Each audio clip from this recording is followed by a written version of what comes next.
মধ্যে কি কোনো কু হয়েছে, সেই কথাটি চারিদিকে ঘুরে বেড়াচ্ছে, চারিদিকে আলোচনা হচ্ছে। শেখ হাসিনা কি 23শে মার্চের মধ্যে বাংলাদেশে ফিরছেন?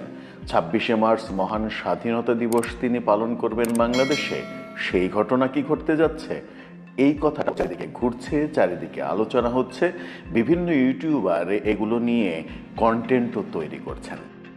এগুলো নিয়ে আলোচনা যখন চলছে, তখন আমরা দেখছি যুক্তরাষ্ট্র এশিয়ার 2টি দেশের ওপরে নিষেধাজ্ঞা জারি করেছে। তাদের নাগরিকরা সেই দেশে প্রবেশ করতে পারবে না। পরবর্তীতে সেই দেশের সংখ্যা আরও বাড়বে, এমনটাও শোনা যাচ্ছে। বাংলাদেশের ওপরে, বাংলাদেশ ব্যাপারে যুক্তরাজ্য, যুক্তরাষ্ট্র, কানাডা 3 দেশ বড় ধরনের সিদ্ধান্ত নিয়েছে। এই আলোচনাগুলো যখন চলছে, তখন বর্তমান সরকারের একজন উপদেষ্টা স্বীকার করে নিয়েছেন মানুষের যে শান্তি, মানুষের যে আশা আকাঙ্ক্ষা, সেটা এখনো সরকার পূরণ করতে পারেনি। আওয়ামী লীগ নিয়েও তিনি বেশ উল্লেখ করার মতো একটা মন্তব্য করেছেন, যে মন্তব্যটা অনেকের কাছে আশ্চর্যজনক মনে হবে, অনেকের কাছে হাস্যকর মনে হবে। বলছিলাম, সেনাবাহিনীর ভেতরে কি কোনো কু হয়েছে, এমন কোনো ঘটনা ঘটেছে যে সেনাবাহিনীর মধ্যে অস্থিরতা তৈরি হয়েছে? এই ব্যাপারটা খুবই আলোচিত হচ্ছে চতুর্দিকে। এর কোনো অথেন্টিক নিউজ নেই, কিন্তু চারিদিকে বিভিন্ন ইউটিউব কন্টেন্ট ক্রিয়েটাররা এগুলো নানাভাবে বলার চেষ্টা করছেন। বিদেশ থেকেও এই ব্যাপারগুলো বলা হচ্ছে, ভারতীয় গণমাধ্যমগুলোতে এই ব্যাপারগুলো আলোচনা হচ্ছে। এবং আরেকটা ব্যাপার সব থেকে বেশি আলোচনা হচ্ছে, কেউ বলছেন 20 মার্চ, কেউ বলছেন 23 মার্চ, কেউ বলছেন 25 মার্চের মধ্যে শেখ হাসিনা নাকি বাংলাদেশে ফিরছেন, এবং সেই ফেরার পেছনে ভারত সব থেকে বড় ভূমিকা পালন করছে। শেখ হাসিনা ফিরে 26শে মার্চ মহান স্বাধীনতা দিবস সেটি নাকি বাংলাদেশে পালন করবেন। সেটার কি মানে বিন্দুমাত্র কোনো বাস্তবতা রয়েছে?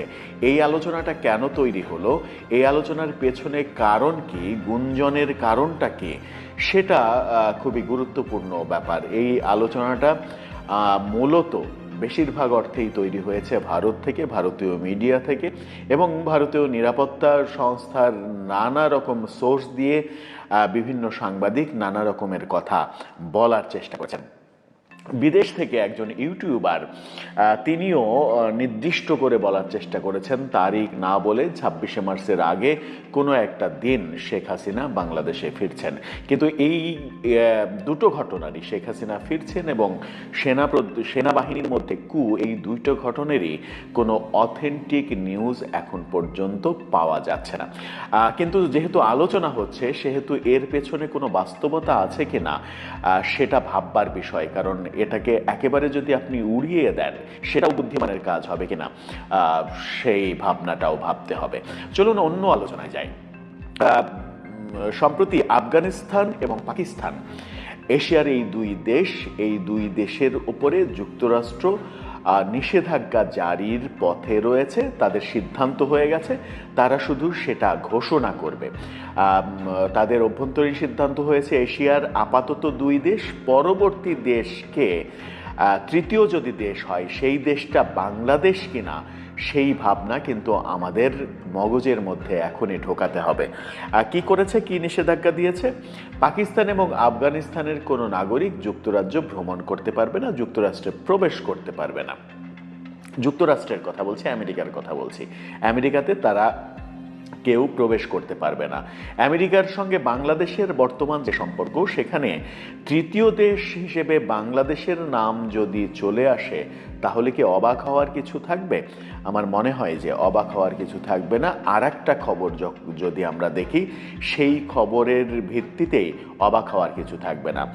আর একটা খবর হচ্ছে, যুক্তরাষ্ট্র, যুক্তরাজ্য এবং কানাডা, এই 3 দেশ বাংলাদেশে ভ্রমণের ক্ষেত্রে তাদের নাগরিকদের সাবধান করেছে। এই 3 দেশ, যুক্তরাষ্ট্র, আবারও বলছি, যুক্তরাষ্ট্র, যুক্তরাজ্য এবং কানাডা, এই 3 দেশ তাদের নাগরিকদের উপরে এক ধরনের বার্তা দিয়েছে এবং নাগরিকদের নিরুৎসাহিত করেছে, সাবধান করেছে বাংলাদেশে ভ্রমণের ব্যাপারে। কোন ইস্যু আসলো সামনে তাহলে? ইস্যুটা একটাই, সেটা হচ্ছে যে বাংলাদেশে বর্তমানে আইন শৃঙ্খলা পরিস্থিতির যে হারে অবনতি হয়েছে এবং জঙ্গিবাদ যেভাবে মাথা চাড়া দিচ্ছে, বিশেষ করে হিজবুত তাহরীরের যে মিছিল গত শুক্রবারে, হিজবুত তাহরীরের যে ব্যাপক বিশাল শোডাউন, সেই শোডাউনটাই মূলত এই তিন দেশকে চিন্তিত করেছে। হিজবুত তাহরীর সারা বিশ্বব্যাপী নিষিদ্ধ ঘোষিত একটা সংগঠন। শোনা যাচ্ছে যুক্তরাজ্য শাখার যিনি আমির, যিনি প্রধান, তিনি সম্প্রতি বাংলাদেশে এসেছেন, এরকম ছবি দেখা যাচ্ছে।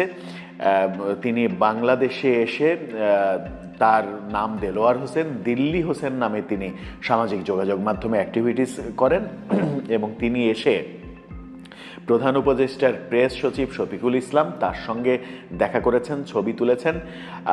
দুই সমন্বয়ক হাসনাত আবদুল্লাহ, তিন সমন্বয়ক হাসনাত আবদুল্লাহ, সার্জিস আলম এবং উমামা, এই তিনজনের সঙ্গে দেখা করেছেন এবং ছবি তুলেছেন। দেখা হয়তো অনেকের সঙ্গে করেছেন, কিন্তু ছবি প্রমাণ হিসেবে দেখা যাচ্ছে এদের সঙ্গে।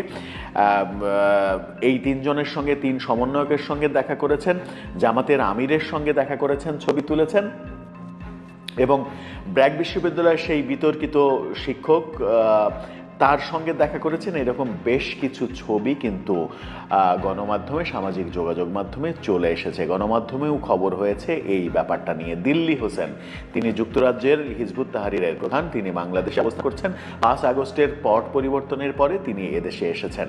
হিজবুত তাহরীরের এই মাথাচাড়ার ব্যাপারে যুক্তরাষ্ট্র, যুক্তরাজ্য এবং কানাডা সতর্ক হয়েছে এবং তার নাগরিকদের সতর্ক করেছে যেন বাংলাদেশ ভ্রমণে তারা সতর্ক থাকে। এটা একটা বড় বার্তা।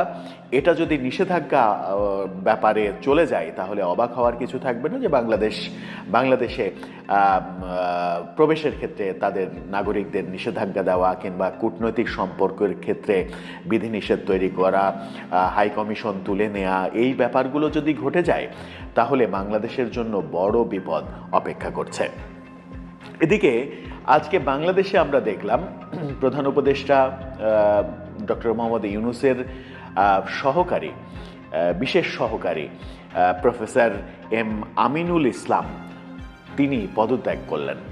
তিনি সংবাদ মাধ্যমে কথা বলেছেন কিন্তু কোনো বিষয়ে মন্তব্য করতে চাননি। কেন পদত্যাগ করছেন, কোথায় যাচ্ছেন, কি করবেন, কোনো বিষয়ে কোনো মন্তব্য করতে চাননি। কিন্তু বাংলাদেশের একাধিক গণমাধ্যম নিশ্চিত করছে যে তিনি আসলে পদত্যাগ করেননি, তাকে সরিয়ে দেওয়া হয়েছে। শিক্ষা মন্ত্রণালয়ের উপদেষ্টা ওয়াহিদুদ্দিন মাহমুদকে সরিয়ে দেওয়া হয়েছে, এটা আমরা কয়েকদিন আগেই জানি। এবার শিক্ষা মন্ত্রণালয়ের সঙ্গে সংযুক্ত করা হয়েছিল এই বিশেষ সহকারী প্রফেসর এম আমিনুল ইসলাম। তিনি এর আগে একাধিক বিশ্ববিদ্যালয়ের ভিসি ছিলেন। তার মতো একজন জ্ঞানী গুণী মানুষকে এভাবে সরিয়ে দেয়া, তাকে মন্ত্রিপরিষদ সচিব ফোন করে বলেছেন যে পদত্যাগ করেন আপনি, তিনি আজকে পদত্যাগ করে চলে গেছেন।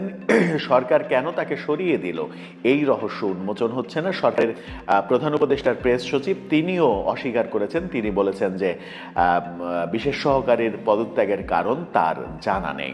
সরকারের অভ্যন্তরে তাহলে কি পদত্যাগের পর্বটা শুরু হয়ে গেল কিনা সেই প্রশ্নও কিন্তু আসছে।